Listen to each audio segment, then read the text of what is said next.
morning session is coming almost to the close. I have a brief presentation on title, abstract and keywords. Thank Dr. Vinod Jayanan and AMS for this opportunity.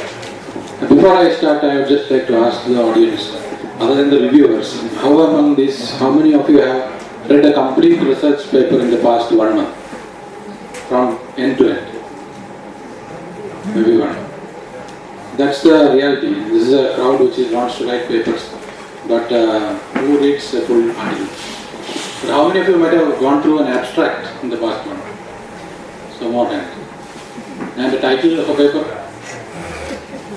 So it's inversely proportional to the length of the portion, the exposure. So that's what the importance of the title and abstract.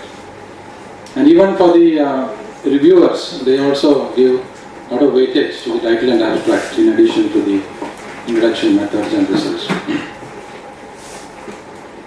And it also, in another way, it's also relevant along with the introduction. This orients the readers to what you're trying to tell in the rest of the paper. So this is the inverted pyramid of reality. Though the length of the article is in the other way, the exposure comes in this way. So title is often the most read and often the only part which may be read. You may skim through the title of contents of a journal. So it should be, it's very difficult to take all the qualities of a good title, but there are general aspects. It should be short, specific, representative, informative. It will be elaborated more. Most important part is title sells the paper. You may have had the experience of skimming through journal table of contents. Which paper do you decide to read? Depends on the title. It determines who will read the paper. So it should condense the contents in a few words for capturing the reader's attention and differentiate it from the papers in the same area. What is the single most important part of the study? How would I tell my colleague in one short descriptive sentence what this study is about? And another aspect is that for you to reach this point of making a good title, it's often possible only after you have written the entire paper. So you can start with a short working title initially, and then by the end of the process you may be able to get a good title. So title and keywords which identify the central topic are also used for indexing the journal in search results. There is another way of putting the title is using a column format, title followed by subtitle. In some paper it may be appropriate. I'll show some examples. And avoid using abbreviations, jargon in the title. And there is some scope for being creative. I'll show some examples. This repetition of the points. And write it last once you reach your conclusions and again, another aspect is that avoid waste words, which I will show some examples. Word order must be considered and use words that reflect the content of the paper and try to be more specific rather than using general terms. So phrases like a study of, results of, all these things should be avoided. Observations on. So here's an example. A study involving medical imaging with genetic patients and Turner syndrome.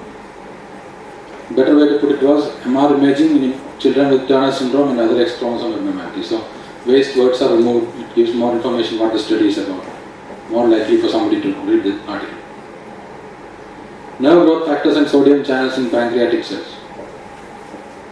Instead of that, nerve growth factor increases sodium channel expression in pancreatic cells, implications for insulin secretion.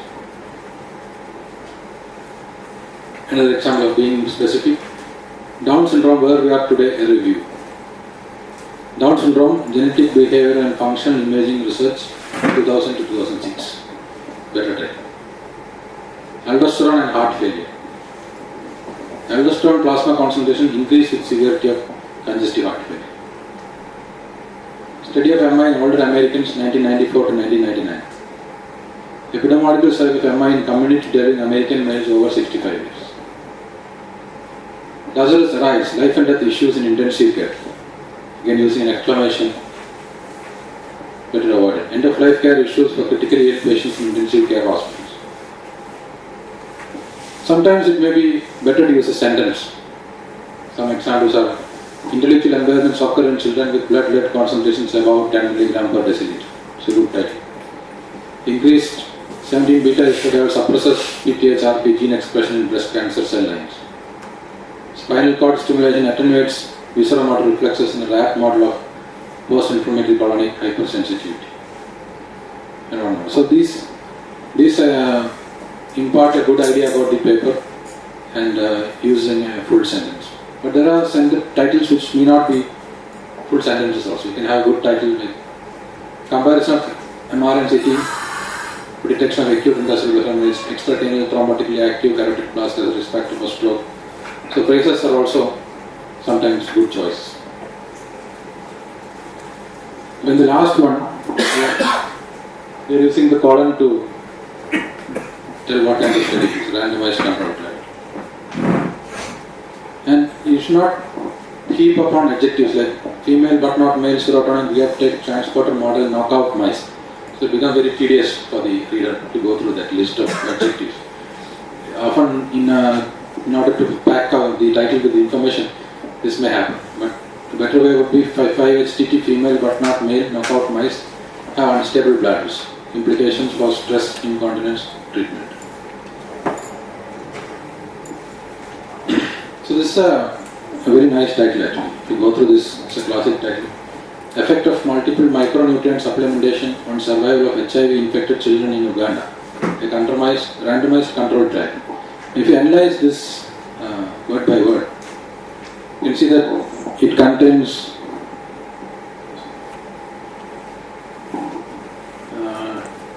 details on what intervention was done, micronutrient supplementation, what outcome was looked at, effect on survival, what was the cohort, HIV infected children, what was the setting in Uganda, and what was the design, randomized control trial. So it's like a mini article published in one sentence. This is like what you try to achieve with the title.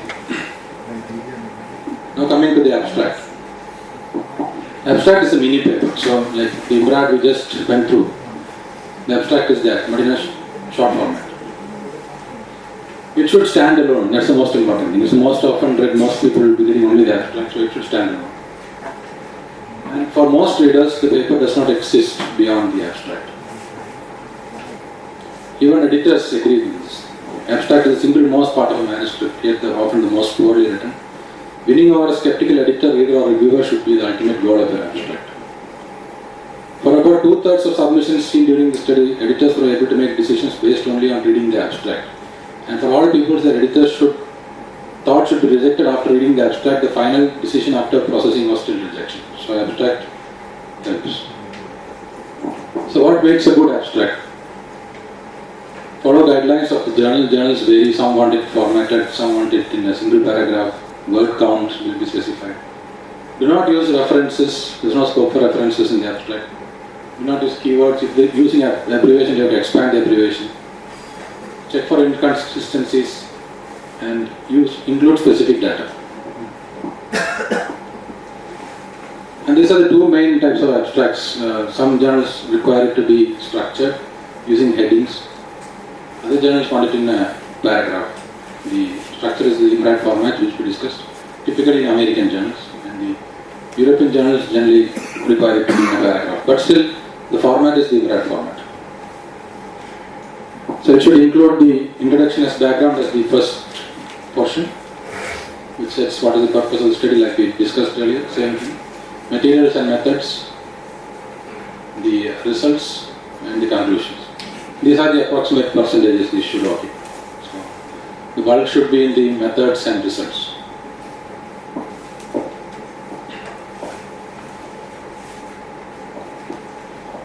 So how to go about writing an abstract? Identify the journal guidelines, highlight the key features, insert sentences into the abstract format, revise and condense, and check. Don't be vague, be substantiative and brief. Instead of writing the implications are summarized, you summarize the implications. So avoid unnecessary words in there.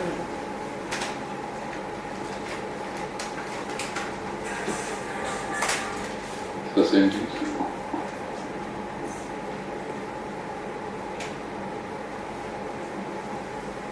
So we should emphasize the methods, the results and conclusion. Introduction, often one short sentence would suffice. If you are including the objective in the introduction, you put it in an imperative style using a verb. Like to evaluate whether zinc supplementation during pregnancy affects birth measures instead of putting it in a descriptive or vague format.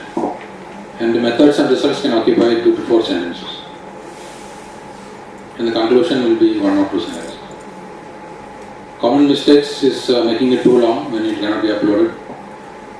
Writing in the present tense, it should be in the past tense. Do not give any references here. And it should concord with the paper. You should not include additional information in the abstract, which is not there in the paper. And should be accurate in that way. It should correspond. So 4 C's are, it should be complete as far as possible, cover the major parts, concise, contain no excess words or unnecessary information, clear and cohesive. That's the abstract part. Now just one slide on keywords. Some journals require you to mention specifically what keywords you want. These are the words which help for showing the article when somebody searches for a topic. So it should be the topic your article is about. Think of what someone would search for and it would be relevant. Avoid generic terms like trial, especially if it's particular disease, particular treatment modality or setting, it can be included as a keyword. This is a study on Sjogren's syndrome. Increased stress associated with elevated indolamine deoxygenase activity in kynurenine pathway in IFN positive primary Sjogren's syndrome. This is the article. So the keywords they include are Sjogren's syndrome, interferon, indolamine, and blood cells. So these are the main aspects which are studied and which would be relevant when somebody is searching for this. So this we have already done. So can you suggest some keywords for this article based on the title? Yeah, micronutrient. Survival may be more generic than HIV would be a keyword. Uganda would be. Yeah. Thank you.